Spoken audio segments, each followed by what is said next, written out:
life trained me. Seeing other people. Yep. And like, I want that. I want their life. And then watching what they did, which was seek opportunity.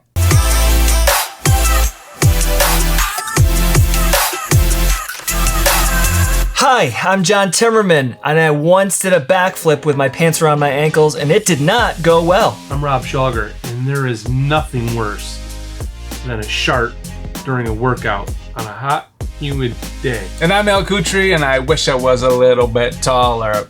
And we are the founders of the NoBull Company. Hey everybody, today's episode is brought to you by Papa Squolio's New England Clam Protein Chowder. All the deliciousness of New England Clam Chowder, but with protein powder. Chowder. Anyway, can't wait to try it. I can already feel myself getting huge.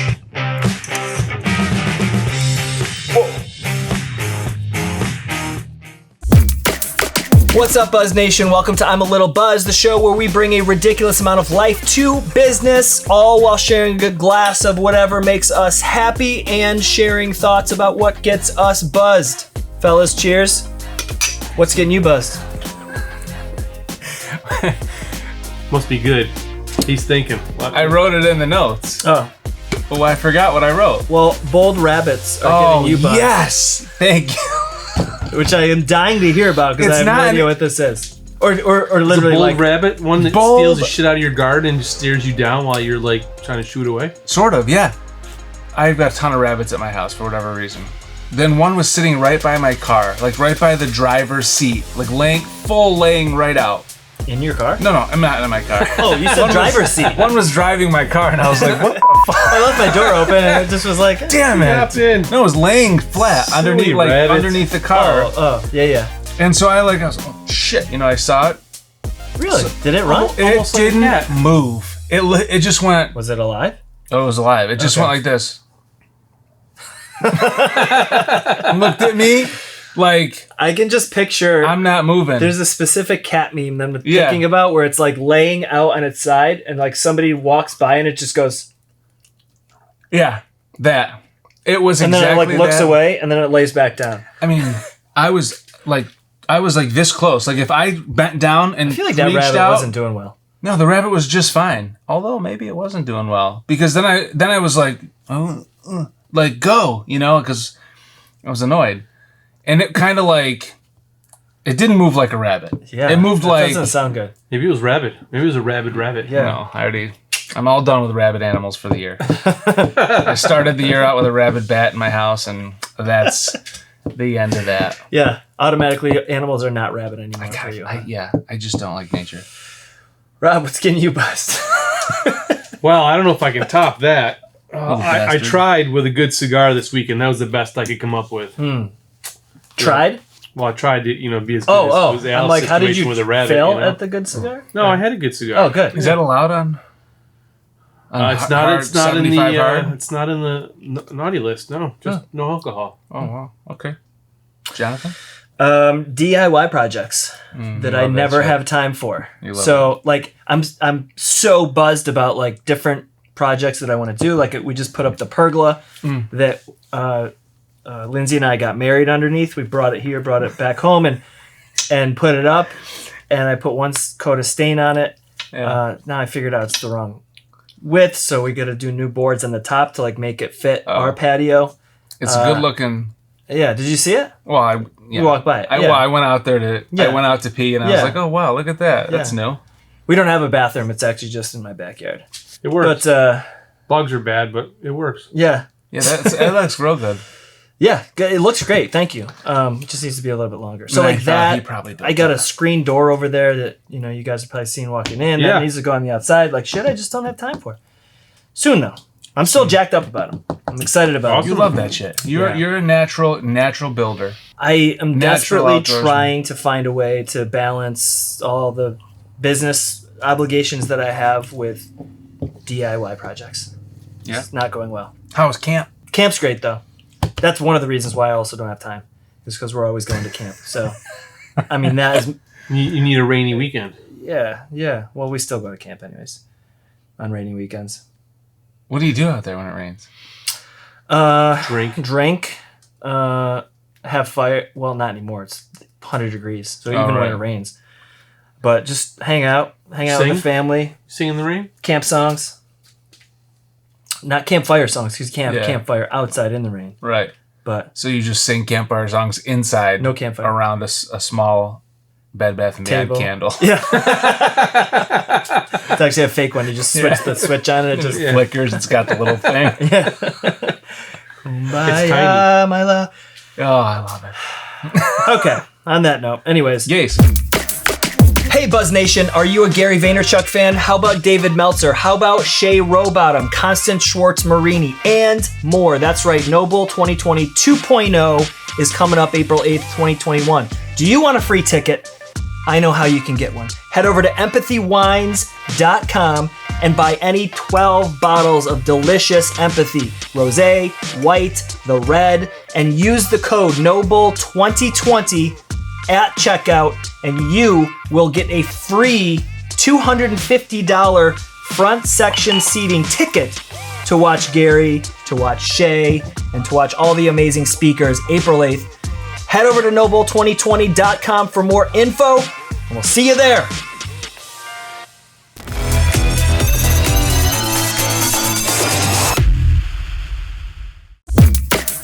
So today's show, we're going to be talking about the worst parts of starting a business. There's a lot of great ones. There's a lot of bad ones, and you got to be prepared for both. So I feel like entrepreneurship, podcasts and whatnot always talk about, starting a business, like follow your passion, do this, like it's easier than ever. And while those things are true, there's also terrible things of starting a business that could be detrimental to your life. You're not shitting.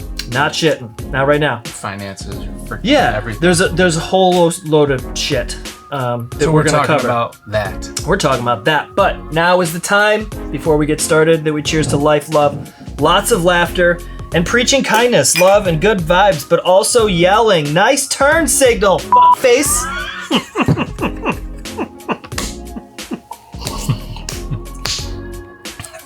It's true. That almost went out the nose, boys. It's the truth. Wow.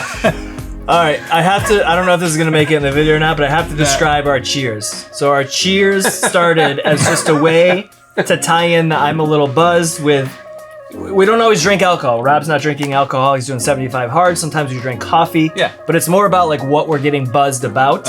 And we play on words, so we cheers, right? So the cheers is always life, love, lots of laughter, which you will hear. But then Al's job, his only job, no. We had one job. One of his jobs is to put in a nice little ending to our cheers. It's different every show. It's typically a surprise. And we never know what it is. Yes. So that's why it's even funnier. Okay, that being said, what sucks about starting a business? I'll start. Yes. Because this is fourth business that I've started, this one here. And they're all very different. One was an online personal training company, early social media. One was a digital marketing agency. So one was like trying to get customers. One is trying to work with clients, which I know both of you have experience with. The next one is selling a product. And then this one is creating media. So literally every business is in a very different industry or vertical. And the one commonality that I've seen is figuring out how to be good at everything enough to grow, right? So you mentioned finances, so we can get into finances, and I know both of you can chime in there, and that's incredible. But like the one thing is like figuring out what the next step is and how to make like more right steps than wrong steps. In fact, that's one of the things that I hear and understand that cripples most people from even getting to starting a business, right? Like they don't know, what do I do? Like I might be a good rosé maker, but I don't know who sells it. Like who do I go to sell it? How do I market it? Yeah. Do I need to go on Facebook or Reddit? Do I need a website? Should I go? Like I know. I have this exact same conversation. My cousin's wife, she makes like homemade butter, which I don't even know. I thought you were gonna say cupcakes. No. She makes everything. She's Lindsay's great. sister actually does the cupcakes. She's great at what she does, but she just experiments with shit. Like she's like, oh, I'll try this. So one time she made blueberry butter, and I had it, and I was like, game changer. Like I was like exploding head emoji. Like thought to myself, I'll drop emoji. everything in my life and sell this door to door. Like that's how good it was. Might have a tough time today unless you had like a cryo. Well, yeah. But I told her, I was like, listen to me. Like look me into the eyes. Look to my eyes. I said, you have to do something with this. Like you've got to sell it. People who she kind of was like, and never did until this day. That's our inside, and it's been years, but to this day, that's our inside joke. Because I could see so clearly the path to getting that to into people's hands. Yeah. From the first thing, like pack up, bring it, make a bunch of it, individual, go to the market, get the thing at the market, right? I could see the whole thing roll out right to the like online shipping and stuff. Mm-hmm. And she was just like, she just was totally frozen solid. And today I'm always like, could have been the thing. That's the thing. I guess what I could have said is risk, right? Like, so like the risk of making the wrong decision is like a constant. It's the fear of the unknown. And the different personalities in business. Like I have friends that are very type A, run very successful businesses. You know, they sleep 4 hours a night. They can't sleep because they're waking up with like, oh shit, did I do this? Oh shit, did I do this?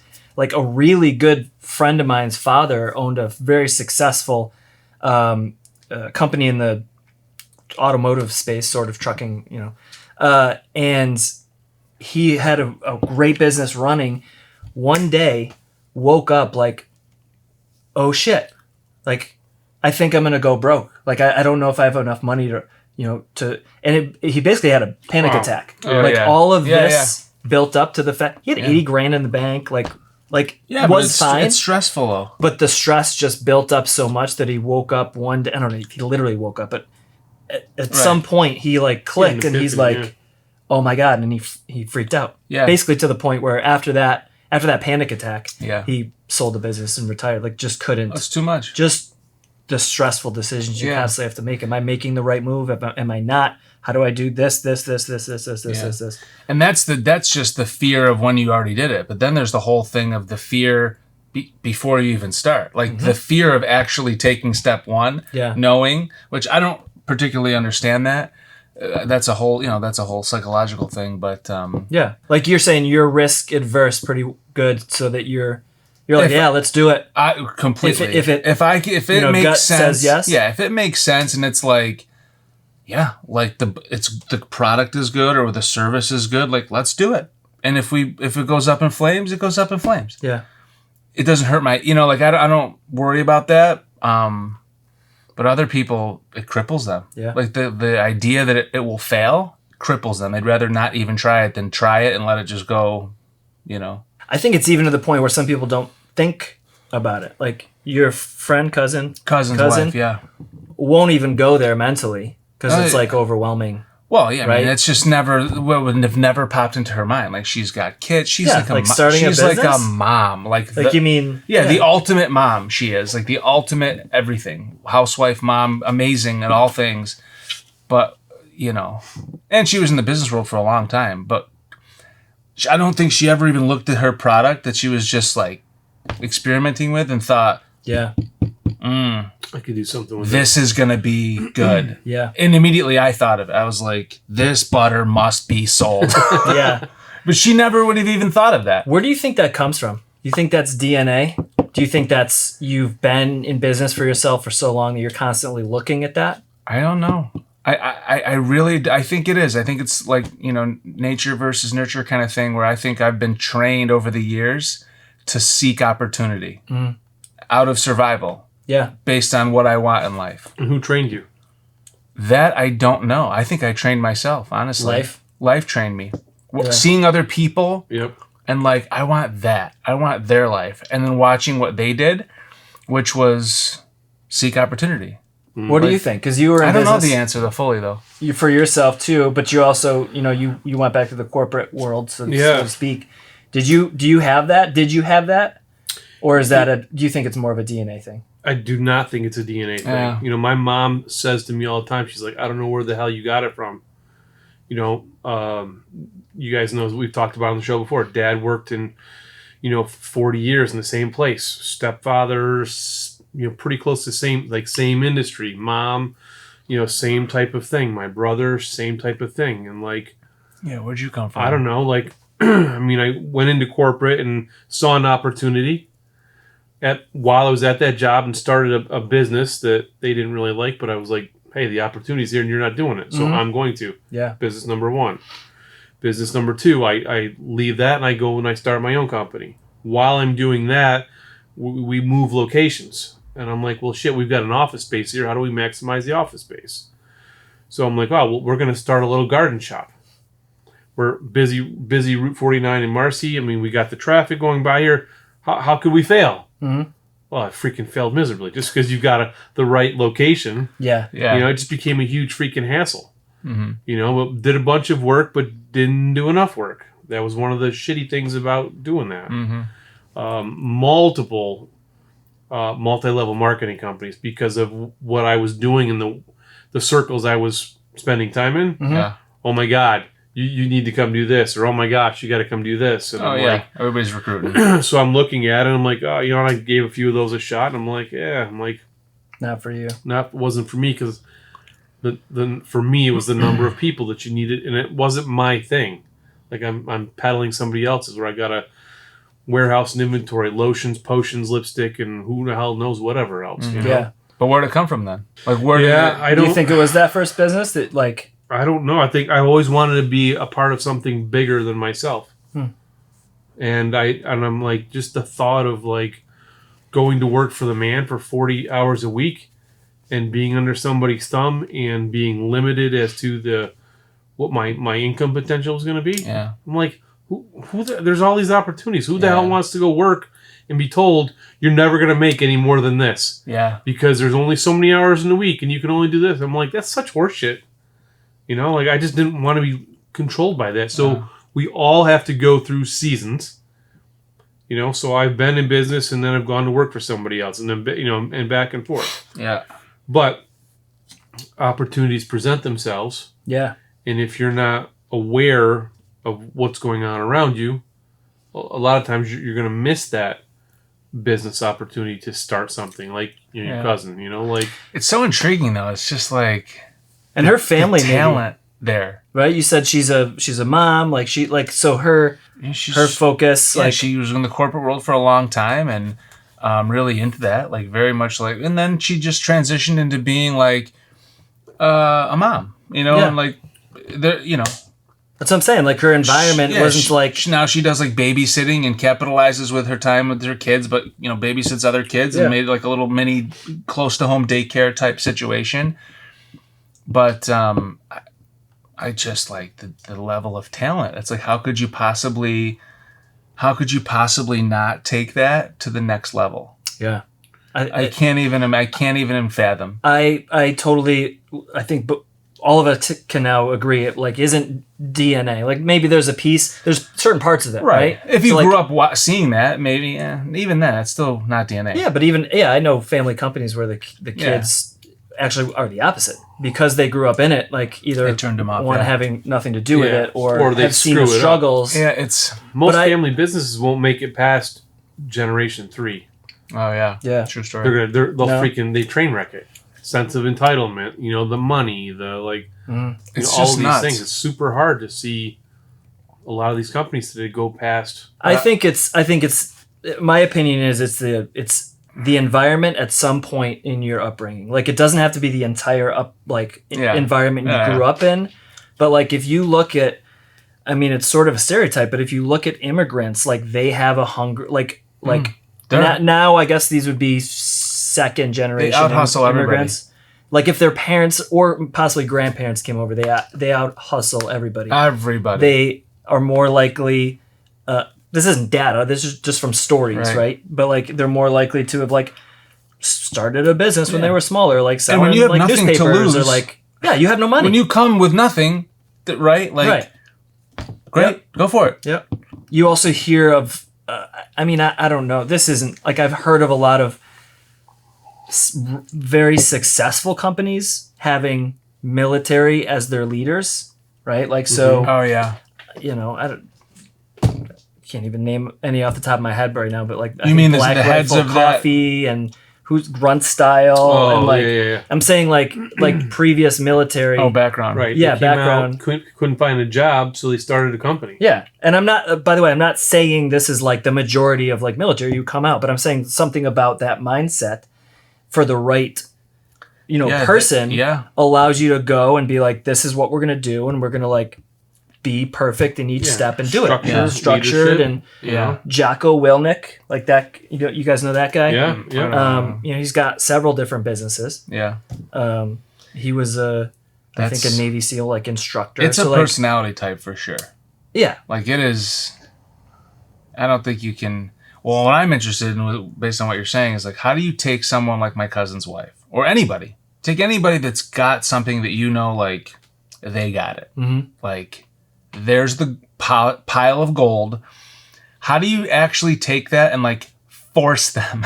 So let me ask you this. You know what I mean? Because I would love way. to be like, please, give me the butter. Give me the butter. You do the thing. I'll take care of the rest. Well, that's it. That's exactly what I was going to say. You can't force them. Get the recipe, Right. and you take it to market. Right. But then, you know. pay her a royalty. I got one word for you. McDonald's. Yes. That's exactly what happened with McDonald's. Is it? I don't know. The Kroc brothers. Ray Kroc. Or Ray Kroc, McDonald's. Yeah. Brothers. Yeah. Created this little burger shop, and they made fast food, and Ray Kroc was the salesman that found them, and then he was like, Selling the... if you watch the movie, he's pretty shisty with the way he did it, but he did it. The shake machines. Came in and took that business to, you know, where it is today, essentially. So I don't think you can force your cousin or anybody, cousin's wife or anybody like that, because they don't, like, it's the same as forcing somebody to lose weight or forcing somebody to eat healthy not in there, or whatever. in Like, their it plan. needs to be their realization to get there. Yeah. But I think you should go get the butter recipe. I've been trying for years. you get that butter recipe. It's about production. I can't make the butter recipe. She's got some sort of, I don't know what the hell she does. Magic. It's magic. It is a little magic. Yeah, it's the same thing. Bring the grandmothers talk and to stuff. Michelle Little. Bring the idea to her. Yeah, manufacture Get the recipe. blueberry fucking butter. Man. She done any others? Yeah, she tries shit all the time. She's great. But like that was the one thing, you know. Like the other stuff was okay. It was like, oh, it was great, but like But the blueberry we're not butter going to bother marketing it. The blueberry butter, I could freaking. So back to worst parts about the business. Worst parts about the business. Second worst part, in my experience, is at a specific time point, right? So starting a business, if it's just you and you're in a service-based company, you don't really have to worry about finances a ton. I mean, you do the basic stuff, Yeah. right? But if it's just you, and you're performing a service, you don't have 80% of the things that a product-based business or an equipment-based business or whatever has. That was me. Right? That was me. Yeah.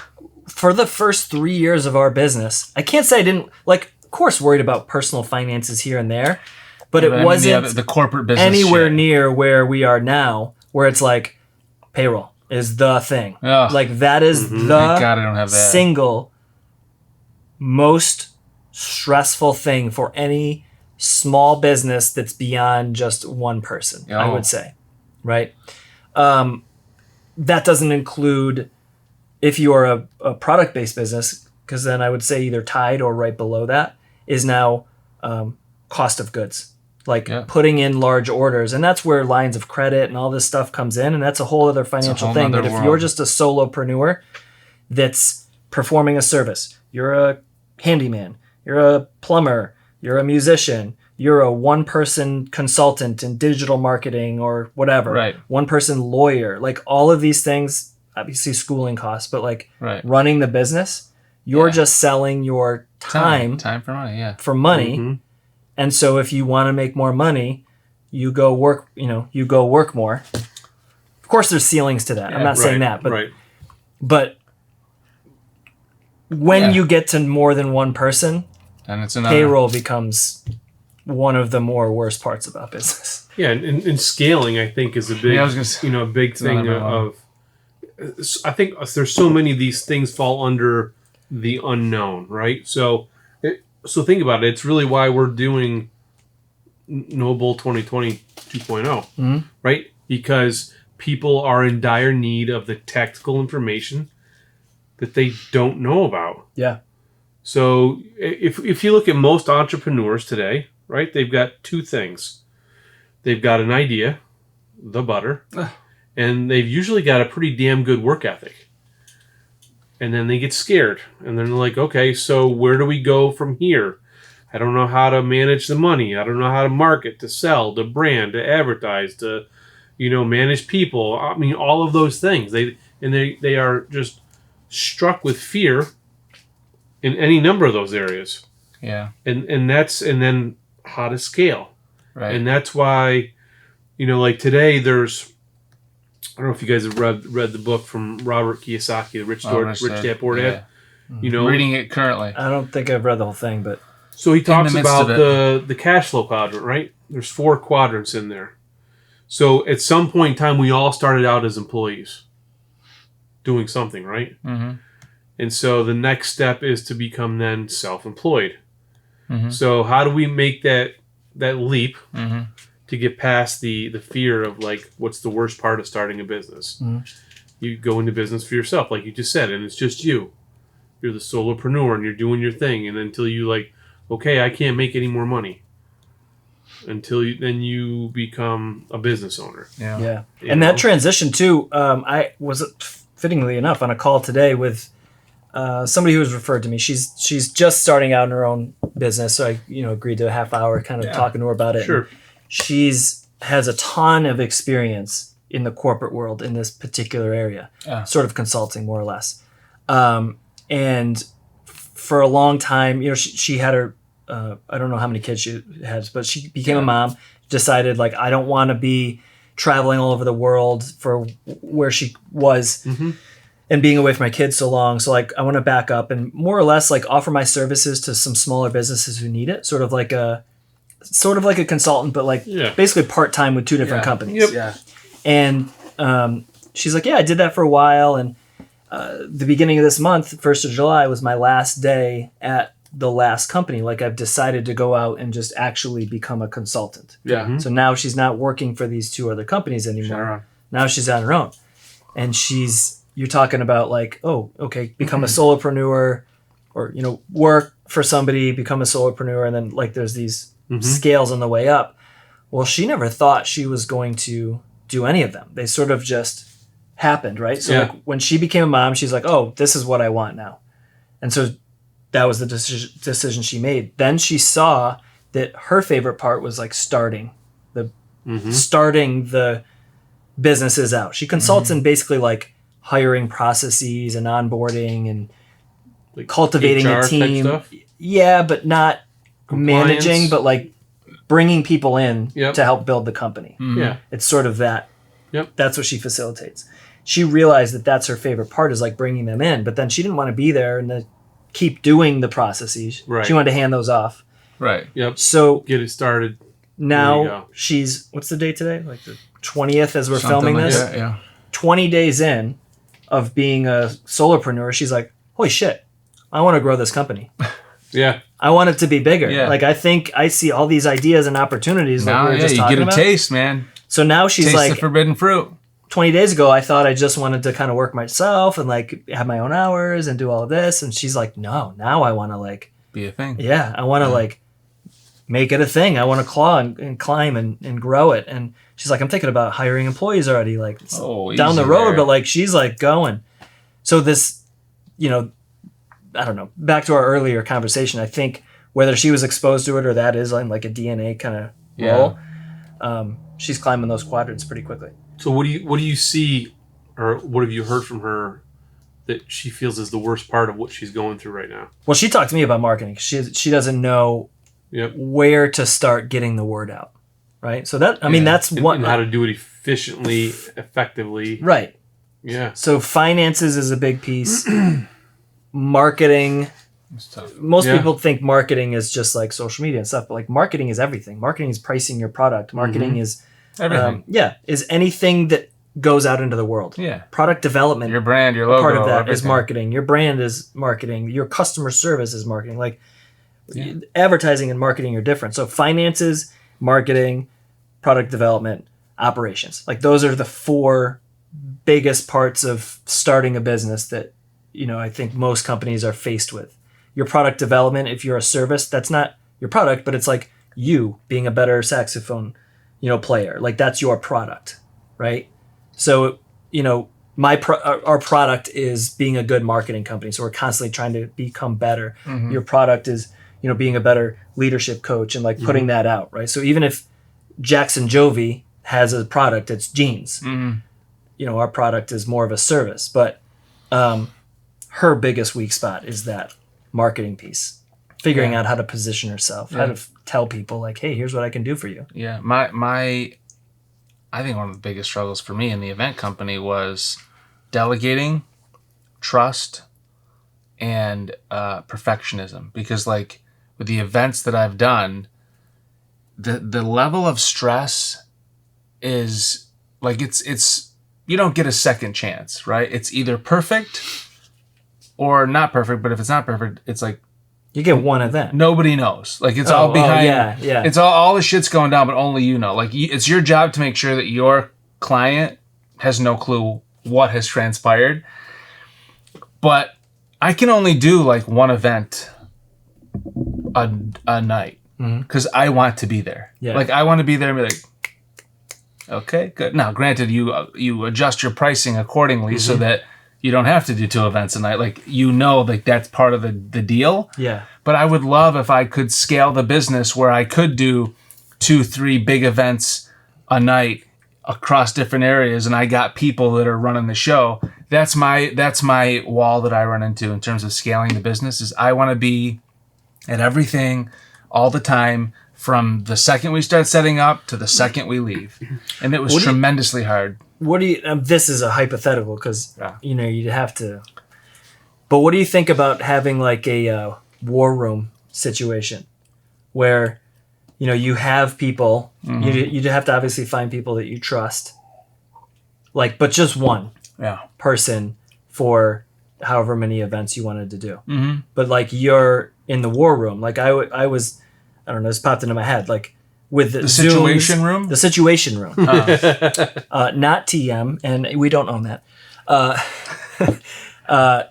But where, you got walkie-talkies and things like that. When the person is like, oh shit, Al, these lights never came in. Right. You're like, oh, okay. It's like, send the lights here. Like, you better get them there on this time or whatever. I don't want that kind of stress. I feel like that would, aren't you even more stressed out though being there? And like, No?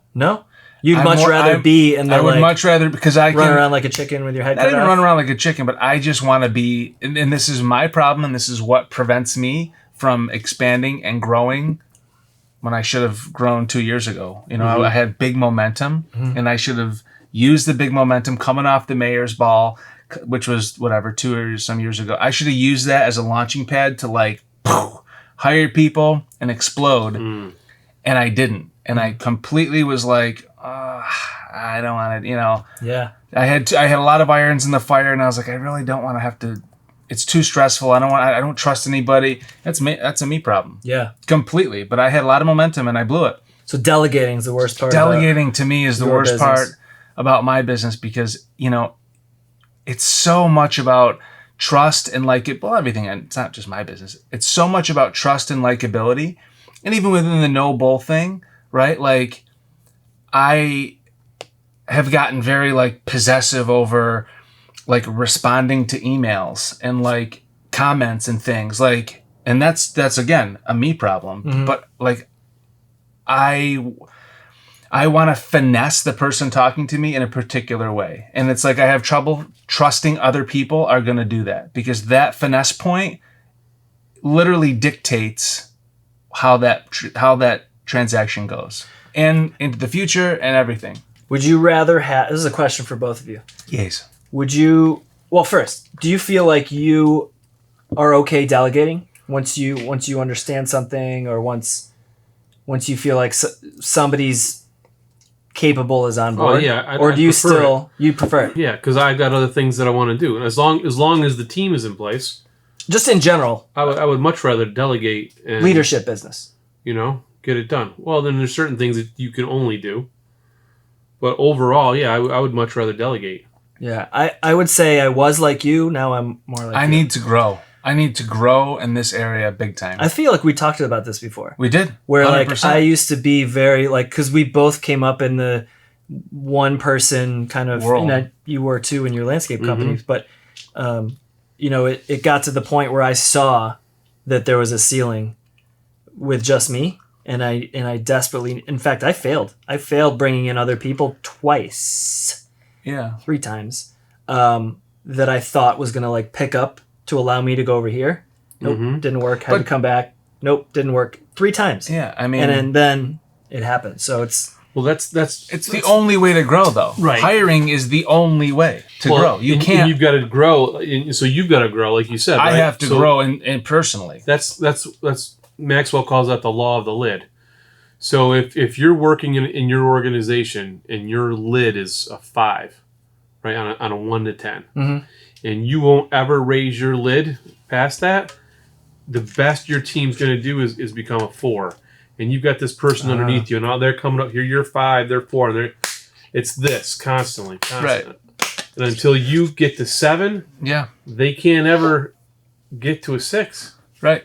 And so it's like you said, you call it a glass ceiling, right? Yeah. Like you've got to, and that's where we all have to. I was reading an article the other day, and it was a famous pro sports coach and a famous pro sports player, and I forget who was who. But the player said to the coach, he's like, "What do your guys? What do they eat for the day?" And he just looked at him. He's like, well, "Why are you asking me that?" He says, "Well, I'm always trying to get better." He's like, he was like at the top of his game, and still knew that he could go further and get better and do something more. And so he was constantly trying to absorb and figure out what it was to get to the next level. Yeah. And we all have to work on that if we want to. I mean, unless we're just completely comfortable with where we are. And there's nothing wrong with that either. Like, if you come to a spot in your life where you're good, then cool. Hang where you are. I think for me, like the delegation, it's a daily struggle, honestly. Well, you do a great job at it.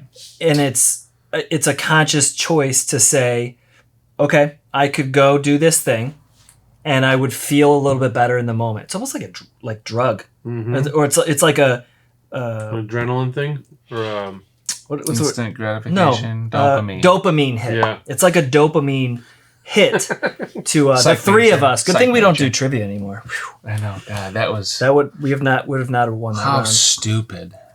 So that is like a dopamine hit, and I bet you get the same thing where you're like, I'm gonna take care of this problem. Like I did it. I feel good because I handled it. I understand it. Speed. And speed. Everything. I've made a conscious decision to delegate as much as possible to the point where I feel guilty that I'm like putting too much on my team. Like I wonder every day, and I ask them actually weekly, different ones, like, right. Like, what do you guys view of me? Like, do you think I'm like this absent? We talked about this in a previous podcast, like absent owner. Yeah. I feel that way because I feel like I'm delegating everything away, and then I have to like sit down once a day when I do my planning and realize I'm more valuable having meetings all day long. I am more valuable talking to a prospect. I am more valuable planning and strategizing and think of these new ideas because nobody else in the company is doing that. Right. So if I don't do that and I get pulled back in, well, then it suffers. Oh yeah, you're working on the business, not in it. Yeah. I mean, if you're not roping and branding and pulling new stuff in, your responsibility to them to be the provider and the feeder. That's a big one too. I don't even know if I think of that I'm like I'm taking care of them. I think of that all the time. But that's a good way to put it. Like, if I'm not doing these things, like you don't sell and close. Yeah, that's a disservice to them. Yep. Like that's a risk to them if I'm not working on that aspect. And like that makes it much more okay for me to tell, my whatever project manager, like, oh, go do this thing. Right? Like the the instinct part of me is like, I'm putting too much on her. Right. or I'm putting too much on him, or I'm putting too much on this team. That's my instinct, but my like logical brain now is like, no, I need to do that because then that allows me to go do this. Right. So Yeah.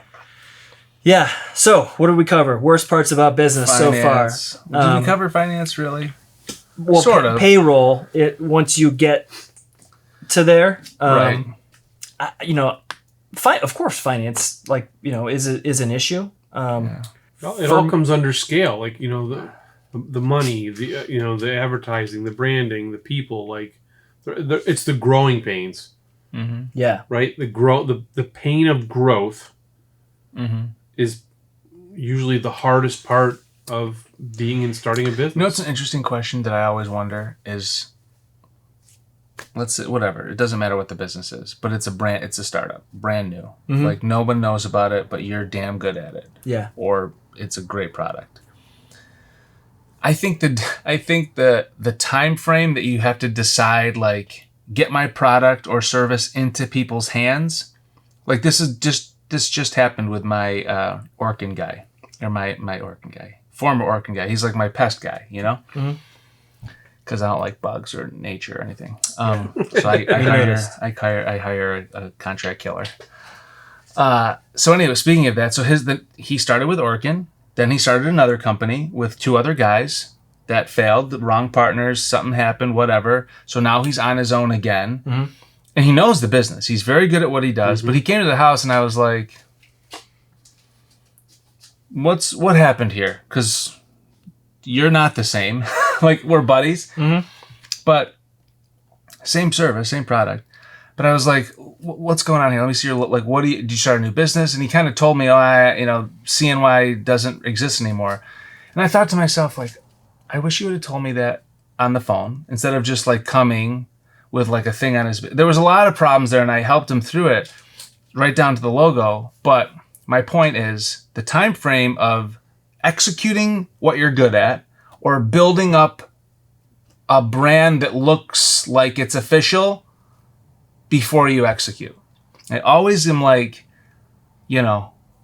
what's the better path? What's the order of operations? What's the order of operations? Because there's that might be the single worst part of business is figuring out the order of operations. Right, like if you're because good that ties at everything in. Right. Finance, marketing. Everything. Order of operations and importance in terms of selling whatever it is, selling the widget or whatever, or building this big look around the widget so that you can sell it or Absolutely market not. Nope. 1,000 times over. You say that for everything. Everything. Applied to everything. Selling is the single most important thing. And the psychology of it means nothing. Of the brand? Of the brand itself. Because I told him, I go, dude, this logo's trash. No, because if you know him as a good pest control, you're going to tell every single person you know. Call Brandon. Yeah. And he could just be Brandon, the bug guy. And that's exactly what I told him. I go, you could just use your name for right now. Yeah. Forget all the bullshit and get out there to your clients. Don't get caught up in getting fancy. But I think people do get caught up in that. Like, my logo. I got to get a designer to make it the fucking, No, don't get caught up in getting fancy. Like when I started my lawn care company, it was a Ford Explorer. I went to a tractor supply company. I bought like this. It was just cheap. Yeah. So my push spreader had plastic freaking wheels on it. Like if you hit a bump in the lawn, you're gonna dump the whole damn thing on their lawn. The fertilizer was something the farmers would use, and so the why is that important? Because if your nugget of fertilizer is this big, you cover less square footage, right? So I'm buying shitty product. I got shitty equipment is only gonna last me like a season if that. Mm-hmm. But I grew the business based on me and a reputation from like 0 to 35 clients within like 3 months, and then from there continued to grow. And I took some of the largest commercial clients away from my because of you, because of me. Yeah. This is obviously different for different industries. Like Sure. You can't be driving a rusty old freaking Pinto Well, that's what I'm saying. if you're Like, what's the commercial attorney. right? Like somebody's gonna be like, where you spend all your money, buddy? Yeah. Like, Well, right, but you know. Like a limo guy. Like But you're not there's a gonna lot of drive broke jalopy. attorneys that are just getting started that are still driving their rusty Honda Accord. You know what I'm saying? so you're saying go? No, I'm not saying anything. No, I mean, no. I'm just saying this is I'm a just using strange that- time for people Yeah. starting out. I'm using that as an example of like certain industries. Maybe you have to like show you have your shit together in some way. Like maybe that wasn't a good example because Yeah. you're right. Maybe there's some new attorneys that are paying off $300,000 in Yep. loans and whatever, but 99.999% of the time, if you're starting any business that you can start from nothing, let's put it that way, right? You can't start a manufacturing plant making satellite parts from just one like you have to get tons of equipment and stuff like Right. that. So like that's a different story. Yeah, But yeah. if you're starting from nothing and you're starting your business, like whoever's watching out there now, like you're taking the step to go start your your own one person business right Yeah. now or two person business, it's always about selling. It's always about getting the first sale. I can even tell you from Jackson Jovi's standpoint, like we're a product company, and so we went the wrong route. My background's in marketing, so I automatically went to like, let's build up this brand, Oh, let's it's make it huge, look yeah. amazing. People are going to want to buy it on Instagram, blah blah. We could have done the same, if not better, in the first 3 months if we made 20 pairs of jeans and we sent them to 20 of the most influential people and 3 of them wore them, and then we're like, hey, you got to try these jeans, they're amazing. Because we got to that point, Yeah. but we spent way more money and we put way more into Right, it than into the we brand. needed to. Because sometimes you don't know what you don't know. We've talked about that before. Like, it's the hindsight. Like, oh shit! If I'd have only known.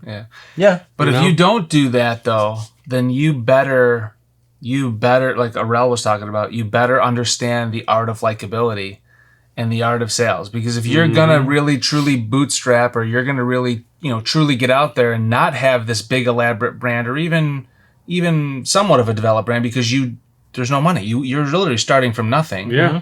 Then you better be damn good with your mouth and with your personality so people fall in love with you, and you don't need the brand until you can get it. Right. Because if you don't have that, you surely will die. Eventually, yeah. Yeah. I mean, there's no chance. If you can't sell, Right. then doesn't matter how good the brand is. There's even like, I can use my brother as an example. He has his own, he makes ultralight camping equipment, like sleeping bags and Hashtag Timmermaid. hashtag Timmermaid. He's not a salesman. He's well liked in the cycling community, and Yeah. that kind of blends with the hiking community and things like that. So like that's how he has his brand. So he's likable in that community, but he's definitely not a salesperson. And I can remember when he first started the business, he was like, oh, like what do you how do you set up an LLC, and like just what should I do with my website? And I even in that conversation went to like, let's much? grow the brand, like let's do this website and everything. And he's just like, dude, I don't want to do any of that. Like I just want to make this stuff.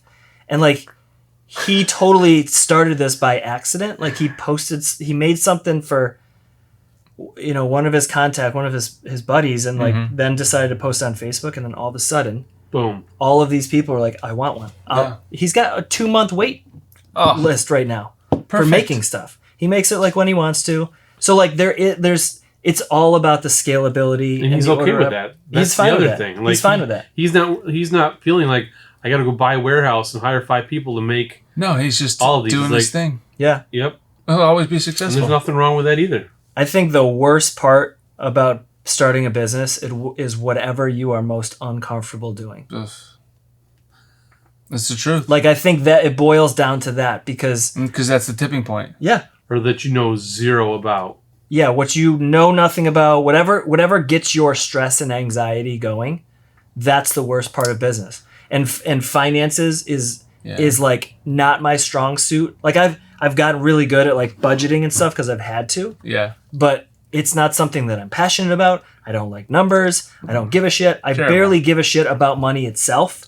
Like having it and spending it, like, like it's just not like I'm not a great consumer. We talked about this too. Like I don't love going out and buying new stuff and things like that. So like I'm I'm just not a good person to like be invested in finances. So I have a bookkeeper and I have an accountant, and That's God bless you. And you know, they're the ones that kind of make sure that what I'm doing over here on the budgeting sheet's like working. Mm-hmm. So that's natural that I say the worst thing is like payroll and things like that, because it's just not something that I'm passionate about. Not something that I'm like focusing on all the time. Yeah. Right. Whereas I have a good buddy who owns a business that he loves that part. Yeah. He doesn't own a financial company, but he loves the finances and looking at numbers every morning, and like he's laser focused on that, and he has other people to do the other parts of the business. Yeah. Yeah. It's I mean, it's just it's not a dice roll because it is very strategic, but there's a lot that goes into it. I mean, I remember when I was picking out my accountant, for the first year or so, I just had literally my mom's accountant. I was like, well, I started a business. Yeah. Can you help me? I did the same thing with my parents' account when I first started. And then when I got in, when things started to like, the wings started to like go, I thought, I'm not investing in other areas. I'm not investing in scaling or bigger things. I'm just going to roll with this on my own, whether it was right or wrong. But what I did do is I moved to a very big accounting firm that handles like all the big dogs. Yeah. And I said to myself, like, Jesus, I have no business with these guys. But I knew that this will go down the sort of like put it out to the universe kind of path. I knew that those accountants would have all the contacts for all the biggest dogs in the city, that I would then be able to like, you know, hey, oh, you guys have this, oh, I'm with them, oh yeah. And then like those were talking points. So if I met somebody out, oh, we got talking about accounting, oh, I'm with Bonadio Group, oh, me too. And then now you've got a bond. Yeah. And so I made that decision, and it was a great decision because so much has come from that. And I feel like now if my business exploded, that's one thing I don't have to worry about. They can handle it. My right. account, like they can handle millions of dollars. Like they understand. I don't make anywhere near that, but universally, I'm like, when I do, I picked those guys for that reason, which that was a good investment for me. You know, I didn't do anything crazy, but that was a good investment. I just popped in my head, like Gary Vaynerchuk says that he's like, I hate finances. I don't look at it. I don't pay attention to it at all. He goes, for all I know, my CFO could own my company right now. I know. I remember him saying that a couple times. Like, so so the worst, there's a lot of good and a lot of bad about starting a business. We got, uncertainty or risk is one of the worst parts. Fear. Fear. Tackling something you're not familiar with or comfortable with, so it creates anxiety and stress. So scale.